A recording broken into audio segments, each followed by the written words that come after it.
오늘 오전 헌법재판소가 최상목 대통령 권한대행이 마은혁 헌법재판관 후보자를 임명하지 않은 건 위헌이라고 판단했습니다.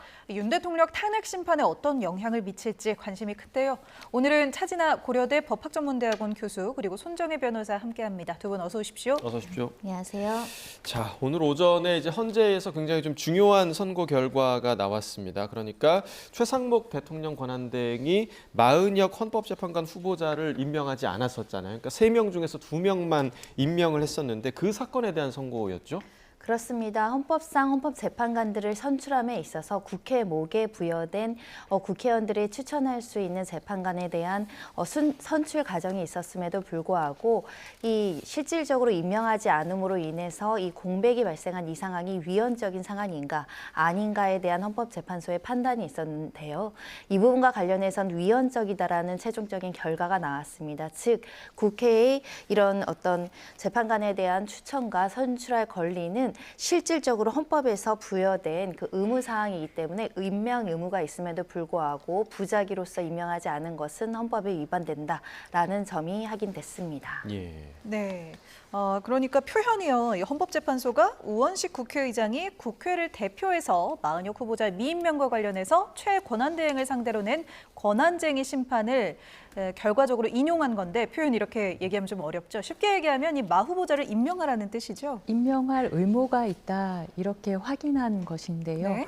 다만 이런 임명하지 않은 것을 이제 부작위라는 어려운 용어로 쓰고 있는데 그런 부작위가 헌법 위반이다, 위헌이다. 그래서 임명할 의무가 있다 이렇게 확인하는 것에 그치고 그리고 그러한 그 결정 취지에 따라서 임명할 의무가 있는데요. 임명하여야 하나 임명을 강제할 수도 없고 또한 이런 헌법재판소의 위헌 확인 결정을 통해서 임명이 저절로 되는 것도 아닙니다. 예. 네. 그래서 이러한 그 헌법재판소의 결정 취지에 따라 그 결정 취지에 맞춰서 최권한대행이 향후 임명을 하여야 할 것으로 보입니다. 예. 그러니까 헌법재판소는 이 의무가 있다라는 취지로 이제 오늘 선고를 한 것이고 실제로 임명을 해야 한다 말아야 한다까지 강제를 할 수 있는 기관은 아닌 거죠. 임명을 안 했을 경우에 강제 집행을 할 수는 없거든요.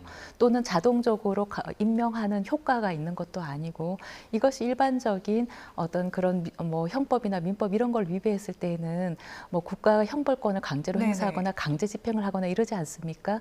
그런데 헌법을 위반했을 때는 대부분 이렇게 헌법 위반이다. 그래서 다시 그 헌법에 맞게 임명할 의무가 있다 이렇게 확인하는 것에 그치고 이것을 강제할 방법은 없습니다. 네. 네. 자, 이번 사안에 대해서는 그 헌법재판관 8명이 이론이 좀 없었던 것 같습니다. 그러니까 8명 전원 일치라는 점도 좀 주목해야 할 부분인 것 같아요. 그렇습니다. 그 불일치한 의견이 없었다는 점, 물론 별개 의견으로서의 절차적 부분에 대한 지적은 있었지만 예. 결국은 국회의 재판관 선출에 대한 권리는 굉장히 중요한 헌법상의 권리이고 이것을 지켜야 할 사명과 의무가 있다는 점을 다시 한번 확인을 했던 것인데요. 이와 관련해서 사실은 최권한대행 측에서도 이 반론을 제기한 바가 있었습니다. 관련해서 이 청구인 측이 이제 마은혁 관련해서 이런 심판을 제기하자 국회의 합의가 없었다. 통상 이런 합의 이후에 이렇게 임명을 해왔다라는 예. 부분을 주장해왔지만 이렇게 헌법재판관 선출에 이런 합의가 있었다는 선례가 기준이 될 수 없다라고 명확하게 이제 입장을 밝히면서 이 합의 시에만 선출할 수 있다라는 이 주장 자체도 이유가 없다라고 재판관들 모두 일치된 의견으로 정의가 됐습니다. 네, 이 권한쟁의 청구 과정에서 이렇게 전원일치 의견도 있었지만요. 국회 본회의 의결이 있어야 했는지에 대해서는 재판관들의 의견이 5대3으로 나뉘었습니다. 이 우원식 의장이 당시에 본회의를 거치지 않고 심판을 청구한 것과 관련한 내용인 것 같은데 이거에 대해서 조금 전 우원식 의장이 또 발표를 하기도 했습니다. 우선 좀 짚어주실까요? 이것이 가장 큰 쟁점 중에 하나입니다. 그래서 국회의장이 국회의 이름으로 이 권한쟁의 심판과 같은 어떤 대외적인 표시를 하려고 하면 예. 국회는 이른바 이제 집단적 대표로서 합의제 기관이거든요. 그렇기 때문에 그 의결을 거쳐야 하는 것이 필수적이고 그 의결을 거치지 않고 그 우원식 의장이 단독으로 권한쟁의 심판을 청구하는 이것은 당연 무효가 됩니다. 그런데 나중에 추후에 본회의를 열어서 이것을 추후에 추인하는 그런 그 결의안을 통과시켰는데 이 결의안을 통과시킴으로써 앞에 그 권한쟁의 청구한 것의 이 흠결이 보완된 것으로 볼 것이냐, 아니면은 이 청구는 각하하고 다시 청구하는 것으로 봐야 할 것이냐, 이렇게 이 쟁점에 있어서 5대 3으로 의견이 나뉜 거고요. 5명의 그 재판관은 뒤에 그 추인한 것이다. 그러니까 나중에 인정해 준 것이다. 예. 그래서 소급해서 첫 번째 그 지금 권한쟁의 청구한 그 시점으로 거슬러 올라가 가지고 유효하게 권한쟁의 심판을 청구한 것으로 된다. 이런 의견인데요.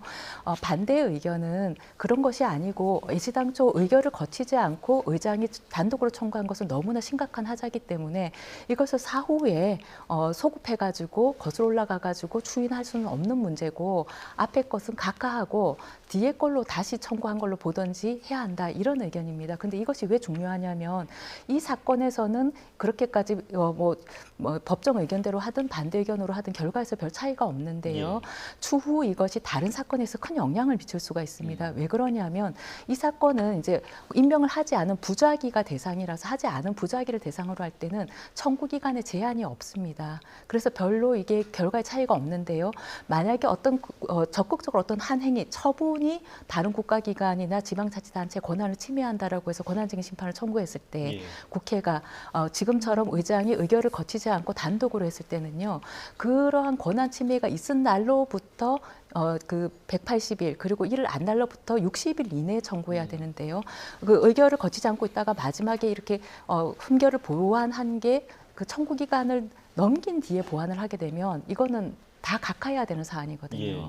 그런데 그거를 보완할 수 있다라고 추후에도 이렇게 할 여지가 있어 보여가지고 상당히 문제되고, 이게 왜 또 문제되냐면 권한쟁의 심판은 청구인과 피청구인이 대등한 관계에서 싸우는 건데 어느 한쪽 편을 일방적으로 국회에만 유리하게 봐주는 식으로 될 수 있기 때문에 형평성에 있어서 상당히 문제가 돼서 이거 사후에 이렇게 추후 보완할 수 있다라고 한 이것은 이론적으로도 상당히 문제가 될 수 있어 보입니다. 네, 차후에 논란이 될 수 있는 사안. 그렇기 때문에 이제 재판관들의 의견이 좀 갈린 것으로 보이는데, 오늘 그 권한쟁의 심판이 그러니까 일부 인용이었단 말이죠. 그러니까 인용이 된 부분도 있지만 그렇지 않은 부분도 있고, 지금 보면 각하가 된 부분도 있습니다. 이게 뭐냐면 마은혁 후보자에게 재판관의 지위를 부여해달라라는 지위 확인 등에 대해서는 지금 각하가 됐거든요. 이거는 어떤 의미입니까? 그러니까 임명의 헌법상의 의무는 있지만 그 헌법상의 의무는 대통령이 행사를 해야 될 것이지 헌법재판소가 적극적으로 임명이라는 어떤 구체적인 인사권까지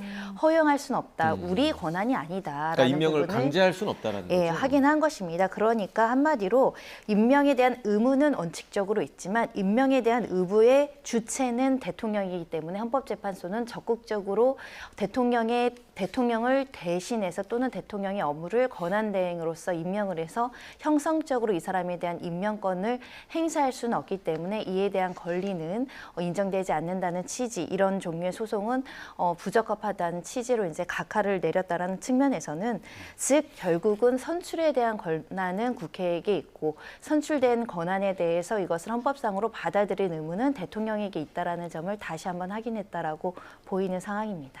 네, 헌법재판소의 선고를 좀 이렇게 이야기 쉽게 풀어봤습니다. 이 선고 이후 국회 측과 최상목 대통령 권한대행 측이 내놓은 반응 먼저 보고 오겠습니다. 대통령 권한대행의 선별 임명 그리고 임명 부작위, 임명을 지연하는 행위가 국회 헌법재판소 구성권을 침해한다는 점을 명확하게 확인해 주셔서 그에 따른 후속 절차를 권한대행께서 또 신속하게 밟아주시기를 기대하고 있습니다. 최상목 대행께서 좀 임명을 바로 하실 거라고 보시는지? 그거는 저희 대리인 측에서는 알 수가 없고요. 네, 청구인 측에서 적절하게 대응하지 않을까 싶습니다. 국회 본회의 의결을 거치지 않고 권한쟁의 심판 청구 그것을 괜찮다고 보는 거고, 또 대통령의 임명권이 헌법에 명문으로 있는데 마은혁 후보자를 임명할 자기 의무가 있는 거다, 이렇게 판단하는 부분이 조금 아쉽다고 생각합니다.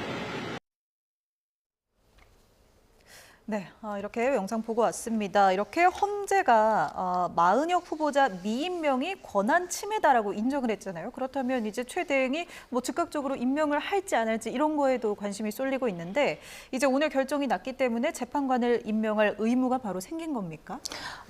비로소 이 헌법재판소의 결정에 의해서 비로소 그 의무가 생긴 것은 아니고요. 국회에서 선출하고 나면 바로 그런 의무가 생기는 것인데 예. 그러한 의무를 다하지 않고 있어서 헌법재판소가 다시 한번 그런 의무가 있다는 것을 확인하는 의미이고 헌법재판소 결정을 통해서 비로소 이런 헌법상 의무가 발생하는 것은 아닙니다. 예. 네. 그러니까 이게 이후에 이제 분명한 최상목 권한대행 측의 입장이 지금 나오지는 않은 그런 상황이긴 한데 지금 헌재가 또 이렇게 결정을 내린 만큼 만약에 최대행이 임명하지 않게 되면 그 또한 좀 부담스러운 측면이 좀 있을 것 같아요. 어떻게 보십니까? 그 자체가 헌법상에 주어진 의무를 위반한 점이 되니까 또다시 위헌적인 요소, 예. 위법적인 요소가 발생하고 그럼 탄핵소추 사유가 인정될 것이냐 관련된 부분에 있어서는 또 국회 측에서의 반대의 의견 개진, 왜 헌법상 의무를 위반하고 결정을 존중하지 않느냐 이 역시 탄핵소추의 사유로서 탄핵으로서 어떤 제재가 필요하지 않느냐라는 정치권의 공방이 있을 여지가 있기 때문에 예. 무한정 임명 거부를 할 수는 없을 것이고 적정한 시점에 보통 이렇게 이제 임명을 해야 될 의무가 있으면 즉시 이행해야 된다라는 취지로 받아들이기 때문에 머지않은 시간에 임명하지 않을까 생각합니다. 네, 탄핵 소추까지 거론될 만큼 이 헌재 결정에 불복하면 좀 부담스러운 측면이 확실히 있는 것 같습니다. 네, 마은혁 헌법재판관의 임명 여부가 중요한 이유가 또 윤 대통령의 탄핵 심판에 어떤 영향을 미치지 않을까 하는 예상 때문인데요. 이 부분도 좀 하나씩 짚어봐야 될 것 같습니다. 만약에 그럼 먼저 최대행이 임명 절차에 돌입한다면 이제 헌재가 비로소 9인 체제가 되는 거잖아요. 8인 체제와 어떤 점이 달라지는 건지 저희가 잠시 후에 다시 여쭤보도록 하겠습니다. 네네. 지금 헌법재판소 지금 국회 본회의장으로 좀 연결을 해서 표결 장면 함께 보시겠습니다. 이른바 명태균 특검법과 관련한 지금 전자투표가 진행이 되고 있는데요. 앞서서 오늘 본회의 안건과 관련해서는 모든 안건들이 좀 일괄 상정이 됐고요.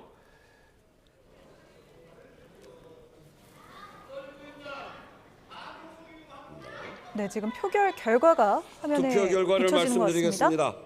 재석 274인 중 찬성 182인, 반대 91인, 기권 1인으로서 명태균과 관련한 불법 선거 개입 및 국정농단 사건 등의 진상규명을 위한 특별검사의 임명 등에 관한 법률안은 법제사법위원회 수정안 대로 가결되었음을 선포합니다. 의사일정 제8항 자본시장과 금융투자업에 관한 법률 일부 개정 법률안, 의사일정 제9항 서민의 금융생활 지원에 관한 법률 일부 개정 법률안 대안. 자, 이른바 명태균 특검법이 조금 전에 국회 본회의를 통과했습니다. 찬성 182표 그리고 반대 91표, 기권 1표로 국회를 통과를 했는데 네.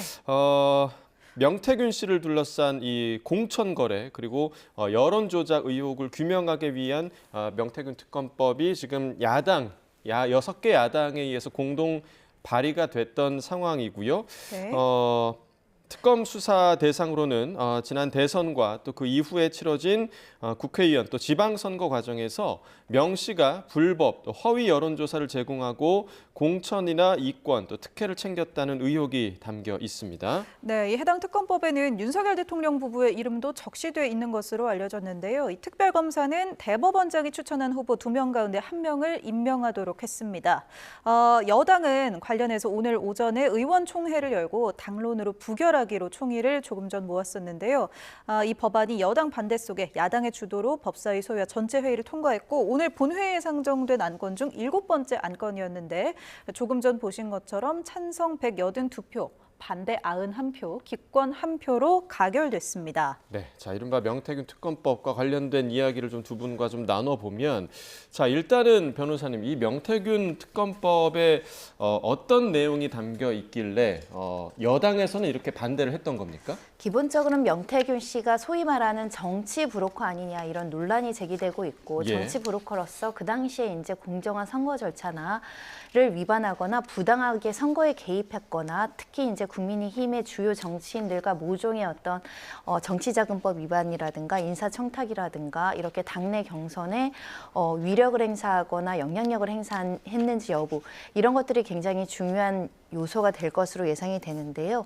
그런 만큼 명태균 씨와 관련된 정치인 또는 정치인들 관계자의 문제가 거론되면 여당의 선거가 굉장히 혼탁했거나 권한 없는 사람들이 선거에 개입했다거나 또는 대통령이 직접적으로 당내 문제에 대해서 개입했다라는 문제가 다수 거론되면서 사안이 어디까지 확장될지 현재로서는 예단하기 어려운 측면이 있기 때문에 앞으로 향후 대선이 있다거나 또 다시 그 뒤에 선거가 있었을 때 이 굉장히 치명적인 국민의힘의 도덕적인 어떤 지탄을 받을 수 있는 요소가 될 가능성을 염두할 수 있고 현재로서는 어떤 정치인이 어떻게 개별적으로 연결되어 있는지는 알 수 없으나 그 가능성을 차단하기 위해서라도 여당에서는 동의할 수 없다. 그리고 정치 공작이다. 이런 입장을 유지하는 것으로 보입니다.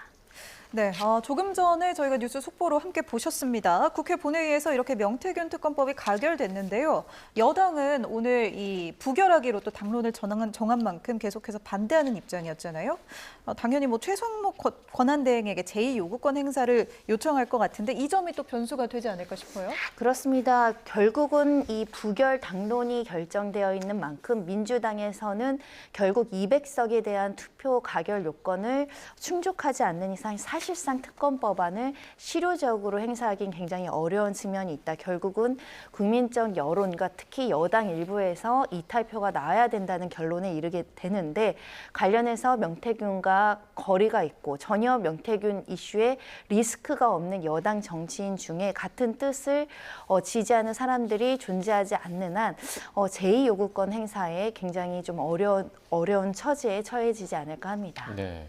자, 오늘 저희가 지금 앞서서 보도를 해드렸듯이 서울중앙지검에서는 오늘 창원까지 내려가서 명태균 씨를 조사한다 이런 소식이 좀 들어왔는데 어떤 의혹을 좀 파헤칠까요? 결국 명태균 특검법은 한 3가지 정도로 이야기 드릴 수 예. 있습니다. 첫 번째, 대통령의 어떤 당내 개입 문제 그리고 명태균과 관련한 발언과 관련해서 대통령이 국민들에게 허위로 해명을 했는지 여부 관련한 부분들을 주장할 것으로 보이고 나아가서는 김 여사가 또 개입을 하거나 명태균 씨와 모종의 어떤 인사청탁이랑 이런 부분에 대한 문제가 있었는지 여부 그리고 세 번째로는 지금 여당 내 일부 유력 정치인들과 명태균 씨가 모종의 어떤 연락을 하거나 친분이 있었다거나 아니면 또 선거운동 과정에서 여론조사라든가 이런 부분에 대해서 부정하게 도움을 받았다. 이런 논란이 제기되고 있기 때문에 그 부분을 둘러싼 소위 말하는 황금폰이 존재하는가, 관련된 물적 증거가 존재하는가가 굉장히 중요한 관심사로 떠올릴 수 있을 것 같고요. 이것이 또 하나의 비상계엄 사건 이후에 굉장히 전국을 흔드는 게이트 사건으로 퍼질 수 있는가. 그래서 명태균 씨에 대한 여러 가지 의혹이 전 국민적인 관심사가 돼서 이런 부분에 대한 의혹을 해소해야 된다, 처벌해야 된다는 목소리가 높아질지 아니면 명태균 씨의 존재 자체가 그 주장의 신빙성이 굉장히 높지 않기 때문에 어떻게 보면 정쟁에 흘러서 여야의 치열한 어떤 정치적인 공방만 하다 끝날지 그 부분은 결국 폭발적인 어떤 증거가 존재하느냐, 공개될 수 있느냐 이것이 굉장히 중요하지 않을까 합니다. 네, 정치권에 아주 큰 파장을 불러일으킬 수 있는 명태균 씨 관련 사안과 관련해서는 최상목 권한대행이 이 부분에 대해서 과연 거부권을 행사할 수 있을 것인가 그리고 여당에서 이제 최상목 대행에게 거부권을 건의할 것인가 이 부분에 대해서 새로운 소식이 좀 들어오는 대로 저희가 계속해서 보도를 해드리도록 하겠고요. 저희가 앞서서 마은혁 후보자 임명과 관련한 좀 이야기를 좀 하고 있었습니다. 마은혁 후보자가 만약에 이제 임명이 된다면 최상목 대행이 임명을 하게 된다면 헌재가 이제 구인 체제가 되는 거잖아요. 그렇다면 윤석열 대통령 탄핵 심판의 마지막 변수가 되지 않을까 이런 전망이 나오고 있는데 이 부분 좀 어떻게 보십니까? 변수가 될 수도 있고 아닐 수도 예. 있는데요. 그 헌법재판소법에 보면 그 탄핵 심판 사건의 경우에 또 마찬가지로 다른 사건도 마찬가지인데 그 종국 결정을 내리는데 참여하려면 종국 심리에 관여해야 합니다. 근데 이 심리라는 게 이제 서면 심리도 있고 지금 우리 11차에 걸친 그 변론 그것이 심리거든요. 예. 근데 지금 변론이 종결되었기 때문에 마은혁 후보자가 만약 재판관으로 임명된다 하더라도 지금 현재는 심리에 관여를 못한 상태거든요. 그래서 만약에 그 재판에 참여하려면 변론을 재개를 해야 됩니다. 변론을 재개하고 그리고 앞에서 어떤 논의가를 거쳐서 그러한 심증이 형성됐는지 참여를 못했기 때문에 변론을 갱신하는 절차를 거쳐야 됩니다. 갱신이라는 말을 예. 쓰는데요. 앞에서 국회 소추단에서 그 탄핵 사유를 이제 설명하고 그다음에 피청구인 측에서 거기에 대해서 또 의견을 얘기하고 증거 조사한 것들, 증인 신문한 것들 이런 것들 다 전부 다 새로 다 해야 되는 거거든요. 예. 그래서 그걸 하게 되면은 굉장히 시간이 많이 걸리게 됩니다. 그럼 보통 그렇게 갱신을 할 때는 뭐 지금 이제 11차로 변론이 진행이 됐는데 그 똑같은 과정을 다시 해야 된다는 겁니까? 어떻게 됩니까? 그게 그 기회를 그만큼 열어야 된다는 건 아니고요. 예. 그때까지 있었던 모든 증거 조사, 그래서 뭐 서증은 그냥 보면 되지만 예. 뭐 영상 같은 거 다 틀어봐야 되고 그 다음에 증인 신문한 그런 것들도 다시 그 영상 있으면 그걸 다 돌려봐야 되고요. 그렇게 해야 되는데 뭐 간이갱신을 할 수도 있는데 그거는 이제 요지만 이렇게 설명해주면 되는 네. 건데 예. 그거는 피청구인 측에서 동의를 해야 되는데 아마도 윤 대통령 측 대리인에서는 아마도 그런 거를 동의를 안 동의하지 해줄 가능성이 않겠죠. 높거든요. 예. 그러면은 그것만 해도 그것 때문에 굉장히 시간이 지연이 될 수가 있어서 아마도 변론을 재개하고 하기보다는 그냥 지금 변론 종결되고 나서 이 상태를 유지하면서 결정문을 써서 선고를 하는 방향으로 가지 않을까 예상이 됩니다. 그러면은 기존의 8인 체제로 선고를 내리게 될 것 같다는 네, 말씀이신가요? 맞습니다. 예. 네. 네, 알겠습니다. 윤 대통령 탄핵 심판 이렇게 8인 체제로 좀 선고를 내릴 것 같다 전망을 해주셨습니다. 네, 탄핵 심판 이야기에 이어서 이제 어제 있었던 이재명 대표의 공직선거법 사건의 항소심 이야기로 좀 넘어가 보겠습니다. 어제도 이 워낙 관심이 컸던 재판이었는데요. 이재명 대표의 혐의부터 다시 저희가 좀 간략하게 짚어볼까요? 네, 선거법상 허위사실 공표죄입니다. 그러니까 당선을 목적으로 이 선거를 하는 투표권자들에게 허위사실을 공표하는 경우에는 5년 이하의 징역형과 벌금형에 처해지도록 규정되어 있고 이것은 선거를 이제 어떻게 보면 혼탁하게 치르지 않기 위해서 가짜 뉴스라든가 가짜 정보를 유통시키지 않기 위해서 규정된 조항이다 이렇게 말씀드릴 수 있고요. 1심에서는 집행유예형이 나오면서 당선 무효형뿐만 아니라 피선거권이 박탈되는 형이 선고가 됐지만 현재 항소심에서 한 6차례 정도 공판기를 거치면서 이제 변론이 어제 종결된 상황이고 1심과 같은 판단이 나올지 아니면 양형이 달라질지 유무죄 판단이 달라질지 굉장히 이재명 당대표에게는 중요한 사건이고요. 허위사실은 크게는 두 가지로 분류되어 있고 현재는 한 3가지 정도로 분류했다라고 알려지고 있는데 하나는 고 김문기 처장에 대해서 잘 알고 있었음에도 불구하고 몰랐다라고 이제 언론 인터뷰를 통해서 4차례 정도 이야기한 점. 두 번째는 백현동 용도 변경과 관련해서 마치 중앙정부에서 모종의 압박, 그것을 협박이 있었다는 취지로 예. 이야기를 하면서 용도 변경할 수밖에 없었던 구체적인 사정과 관련한 허위 사실을 이야기했는지 여부.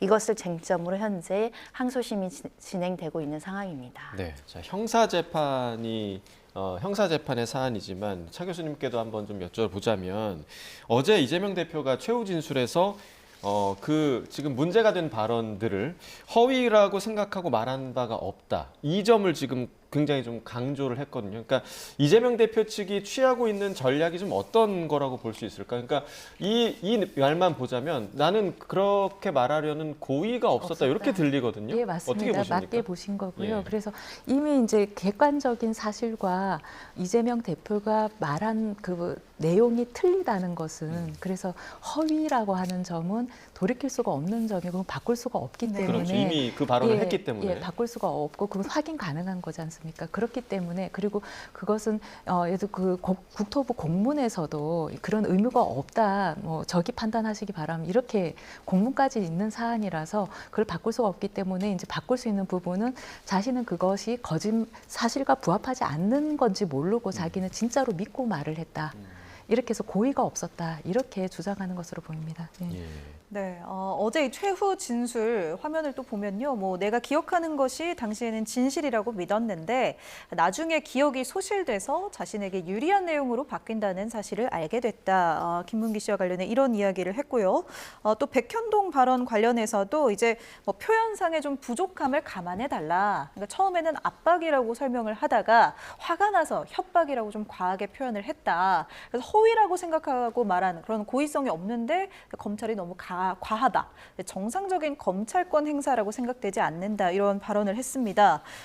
이 검찰이요. 징역 2년을 이번에도 마찬가지로 구형을 했는데 이 관련해서는 이 징역 2년이 좀 최고형인 것으로 알려지고 있는데 어떤 정도의 구형인 겁니까? 일단은 법정형의 최고는 5년형이라 규정되어 있지만 대법원 양형 기준의 이제 최고 규정은 이 2년, 그러니까 가중 요소를 감안했을 때 징역 8개월에서 2년이 이제 가중 요소로 정해지다 보니 네. 양형 기준상의 최고로 이제 구형할 수 있는 것을 선택해서 2년을 구형했다. 1, 2심 동일하게 양형 기준상의 최고 네, 구형을 했다라고 보시면 될 것 같고요. 검찰은 양형 기준상의 이런 부분들을 고려를 했을 겁니다. 첫 번째로는 방송 중에 이야기를 했기 때문에 전파 가능성이 굉장히 높아서 대중들, 유권자들에게 미치는 영향이 지대했다는 점, 그리고 형사처벌 전략이 없으면 감형 요소이지만 형사처벌 전략이 있다고 한다면 가중 요소로 볼 수 있고, 특히 지금 인정하지 않고 있는 점에 비춰봐서는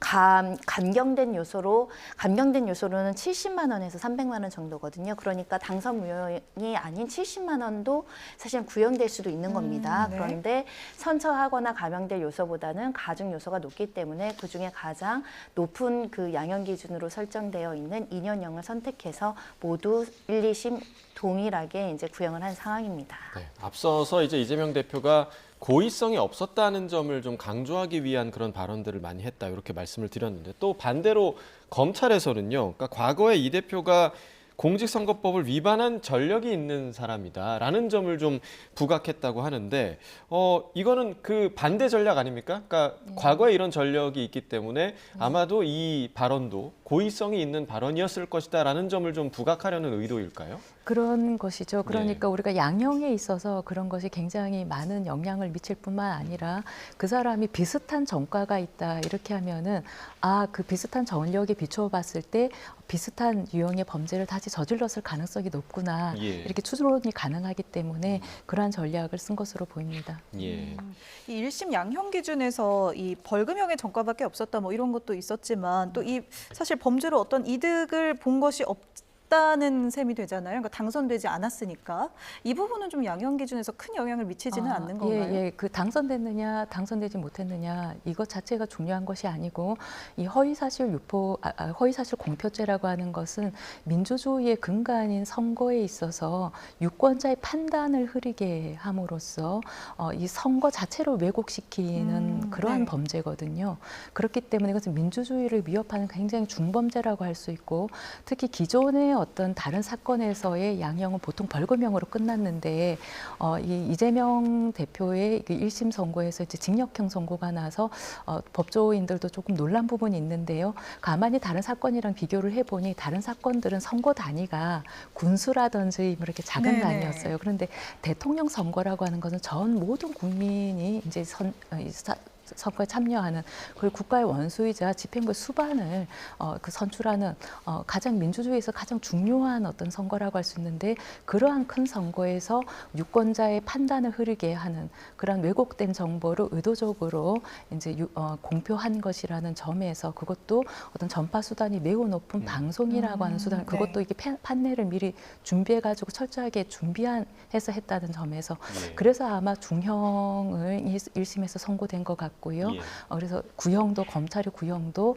가장 그 양형 기준에서 가장 무거운 형을 지금 구형한 것 같습니다. 네. 자, 네. 1심과 똑같이 검찰에서는 어제 항소심에서 이재명 대표에게 2년 징역 2년을 구형을 한 상황이고요. 그리고 이제 재판부에서는 한 달 후, 그러니까 3월 26일에 선고를 하겠다라고 지금 예고를 한 상태입니다. 자, 이렇게 이재명 대표의 선거법 2심 판결이 다가오고 있는데 이와 관련해서 헌법 84조와 관련한 해석에 대한 논란도 지금 커지고 있는데요. 이와 관련한 정치권의 목소리를 좀 들어보겠습니다.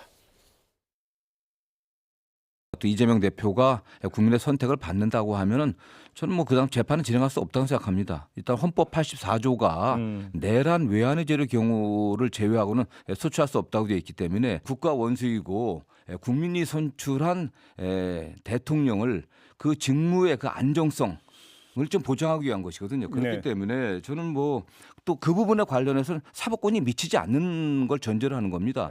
그렇기 때문에 당연히 재판이 중단돼야 된다고 저는 보고 있습니다. 불소추 특권은 재직 중에 어떤 새로운 그 사건을 조사하고 소추하지 않는다는 것이지 이미 대통령 되기 이전에 있었던 사건에 대한 재판을 멈춘다는 얘기가 아니거든요. 그때 헌법학자 10명한테 이 부분을 질의를 했습니다. 그때 7명의 그 학자가 이 경우에 대통령이 되더라도 그 이전에 재판 중인 사건은 계속 진행돼야 된다. 이런 결론을 내렸거든요. 그래서 헌법학계의 다수설은 그렇지 않습니다. 자, 지금 나오는 이 얘기는 이제 상황을 가정하고 나오는 얘기잖아요. 그러니까 만약에 윤석열 대통령에 대한 탄핵이 인용이 돼서 조기 대선을 치르게 됐는데 만약에 그 대선에서 이재명 대표가 대통령이 된다면 그럼 지금 이재명 대표가 받고 있는 이 재판이 어떻게 될 것인가 이 부분에 대한 내용인데 결국에는 지금 앞서 정성호 의원이 얘기한 내용 중에 대통령에 대해서 내란 외환죄를 경우를 제외하고는 소추할 수 없다. 결국에 이 소추라는 단어가 굉장히 좀 중요할 것 같은데 소추를 여기서 어떻게 해석을 해야 됩니까? 소추는 문헌상 기소 행위를 이야기하니까요. 결국은 우리 헌법은 형사 소추된 피고인 신분이 대통령이 될 것까지 예정해서 헌법을 만들지 못했기 때문에 그러니까 피고인이 아닌 대통령이 당연히 대통령이 됐겠고 근데 대통령이 재직 중에 소추를 할 것이냐 그건 안 된다는 거거든요. 예. 그러니까 사실 문헌상으로는 원칙적으로 재판을 적극적으로 정지할 수 있는 근거 조항이 없으면 재판 정지를 할 수 있는 사항은 아니다라는 해석이 조금 더 자연스러운 해석이고 문헌적 해석이라고 보이는데 예. 다만 현실적으로 대통령으로 임명이 됐는데 피고인으로서 재판을 받는 부분들이 대내적으로 어떻게 이제 해석될 수 있는 것인가에 대한 고민은 깊어질 수밖에 없는 상황이고요. 그런 만큼 이렇게 형사상 또는 이제 관련한 사법 리스크가 정리되지 않으면 이재명 대표가 설사 대통령이 된다고 하더라도 우리 사회의 사법 리스크, 형사 재판은 또다시 우리 국정에 굉장히 어려움을 주지 않을까 그런 생각을 해봅니다. 네, 조금 전 이 조배석 의원도요. 헌법학계의 다수설이 이제 그렇지 않다 뭐 이런 이야기를 했는데 차 교수님 의견도 살짝 궁금합니다. 저희 헌법학계에서는 이 문제에 대해서 손 변호사님이 말씀하신 것처럼 우리 헌법은 일단 이러한 상황을 예정을 못했고 헌법학계에서도 이 상황에 대해서 다수설이다 소수설이다 이렇게 평가할 만큼의 학문적인 문헌이 없습니다. 그래서 이러한 사건이 일어날 때마다 몇몇 헌법학자들의 인터뷰 결과만 있는데요. 이렇게 어떤 견해가 더 우세하다 이렇게 평가하기가 어렵고 네. 팽팽하게 맞서 있는 것으로 보입니다. 그래서 이 소추는 그 손 변호사님 말씀하신 것처럼 공소 제기 내지는 기소를 의미하는 것으로 보는데요. 이걸 문구 해석에 충실해서 좁게 보는 견해는 기소와 그리고 수사만은 못한다.